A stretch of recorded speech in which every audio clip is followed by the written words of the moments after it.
What if I told you a 1,581-foot tower was about to change Midtown Manhattan forever?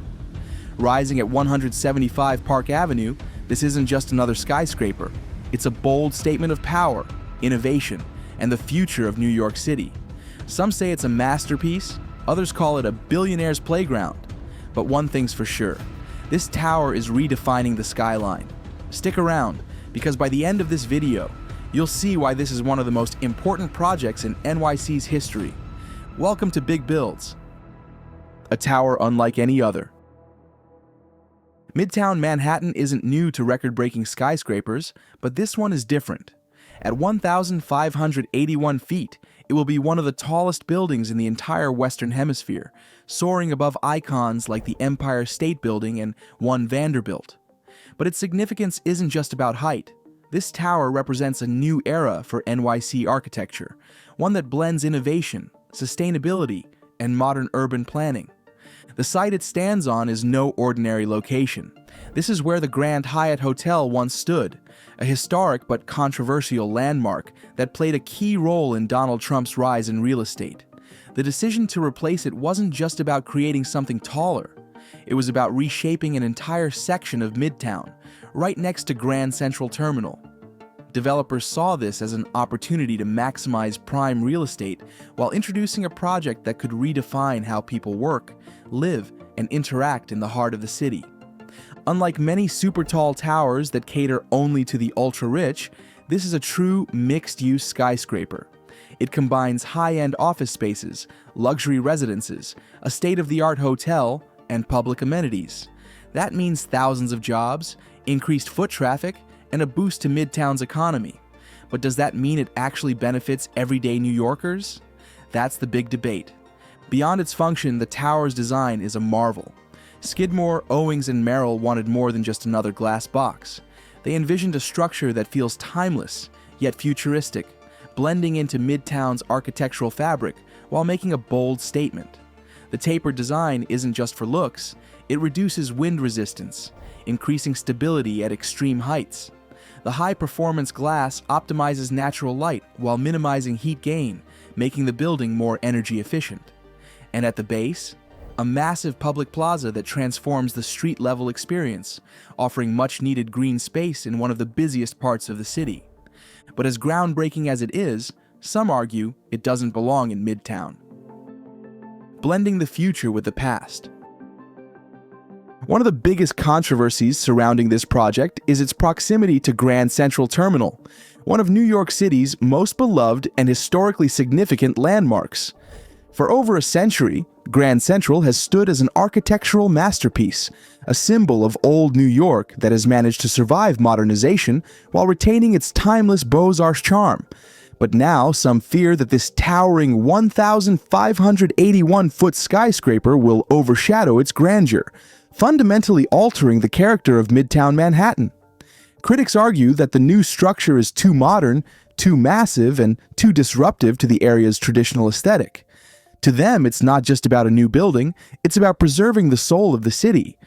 Opponents of the project see it as yet another example of New York, favoring luxury and corporate interests over history and culture. They worry that rather than enhancing the area, the skyscraper will dominate the skyline, making Grand Central feel dwarfed and insignificant in comparison. Many argue that this is just another step in the ongoing gentrification of Midtown, pushing out small businesses and catering primarily to the ultra-wealthy. But the developers behind 175 Park Avenue strongly disagree. They insist that the tower has been carefully designed to complement Grand Central, not compete with it. Its materials, colors, and overall form have been selected to ensure it blends harmoniously with its surroundings, rather than standing out as an out-of-place glass monolith. Furthermore, the project isn't just about building another luxury high-rise, it's about improving Midtown's infrastructure. The redevelopment plan includes significant enhancements to Grand Central Terminal itself, upgrading transit connections, expanding public spaces, and making commuting smoother for the millions of people who pass through every year. This debate over modernization versus preservation is one that New York City has faced for decades. Some believe the city's greatest strength is its ability to evolve, embracing bold new architecture while still respecting its past.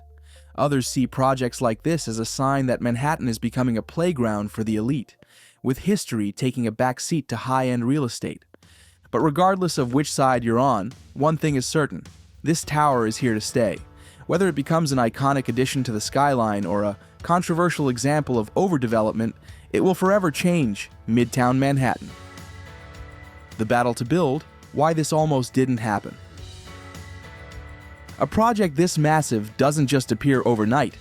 The road to 175 Park Avenue was filled with legal battles, zoning challenges, and fierce public debates over what this tower would mean for Midtown Manhattan. Some of the city's most powerful preservationists, urban planners, and business leaders clashed over its potential impact, each side convinced they were fighting for the best version of New York's future. One of the biggest hurdles? The demolition of the Grand Hyatt Hotel. While it was never as beloved as Grand Central Terminal, the hotel still held historical significance, especially in the world of New York City real estate. It was Donald Trump's first major Manhattan redevelopment project in the 1980s, a symbol of NYC's dramatic transformation from economic downturn to a booming financial hub. Some preservationists argued that tearing it down erased an important chapter in the city's modern history, while others saw it as a dated, uninspired structure that was standing in the way of progress. After years of negotiations, zoning approvals, and legal battles, the developers finally won, securing the necessary permissions to bring down the Grand Hyatt and make way for 175 Park Avenue. But that was just the first step. Then came the financial challenges. With an estimated price tag of $3 billion, this is one of the most expensive skyscraper projects in NYC history. And in a post-pandemic world where the demand for office space has been uncertain, securing investors wasn't easy. Many questioned whether Midtown truly needed another luxury skyscraper. But in the end, the promise of a prime location, cutting-edge design, and massive economic impact was enough to convince backers that this project was too big to fail.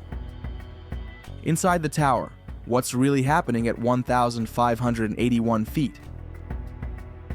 Beyond the sleek exterior, what's actually inside this billion-dollar megastructure? It's a combination of luxury, business, and public access, designed to attract some of the most powerful people in the world. The lower levels will house high-end office spaces, catering to multinational corporations, financial firms, and tech giants looking for a prestigious Midtown address. Above that, a 5-star hotel will provide sky-high luxury accommodations, likely charging thousands per night for suites with unbeatable views of NYC. But the real showstoppers? The residential units and observation deck. This tower is expected to feature some of the most expensive apartments in New York, with penthouses reaching tens of millions of dollars. Floor-to-ceiling windows, private terraces, and exclusive amenities will make these homes some of the most desirable in the city. And for those who can't afford to live here, there's still something for you. A public observation deck will offer one of the highest views in New York, rivaling the Empire State Building and One World Observatory. This is a key part of the project's promise. Not just serving the elite, but creating an attraction that the general public can enjoy. The future of New York City's skyline. Love it or hate it, 175 Park Avenue is a defining moment for Midtown Manhattan. This is more than just another skyscraper. It's a bold statement about where New York City is heading in the 21st century. With more super tall projects on the horizon, the city's skyline is evolving faster than ever, pushing the boundaries of architecture and urban development. Some see this as a necessary transformation, a way for NYC to stay competitive among the world's great financial and cultural capitals. To them, this tower represents progress, innovation, and the future of urban living. But not everyone is convinced. Many fear that Manhattan is turning into an exclusive playground for the ultra-wealthy, where the cost of living skyrockets while ordinary New Yorkers are pushed further and further to the outskirts. They worry that projects like this favor big corporations and luxury developers over the people who actually live and work in the city. With every new towering glass structure, some argue, New York loses a little more of its soul, its grit, its history, and the character that made it unique in the first place. Yet one thing is undeniable. This tower is going to change everything. From the skyline to the economy to the way millions experience Midtown Manhattan, 175 Park Avenue is rewriting the city in real time. Whether it becomes a symbol of progress or a cautionary tale of unchecked development, its impact will be felt for generations. And with more projects like this already in the pipeline, New York's future isn't just being imagined, it's being built right before our eyes. So what do you think? Is this the future NYC needs, or is it another step toward turning Manhattan into a billionaire's playground? Drop your thoughts in the comments. And if you enjoyed this deep dive, hit that like button and subscribe for more incredible stories behind the world's biggest and boldest builds. See you in the next one.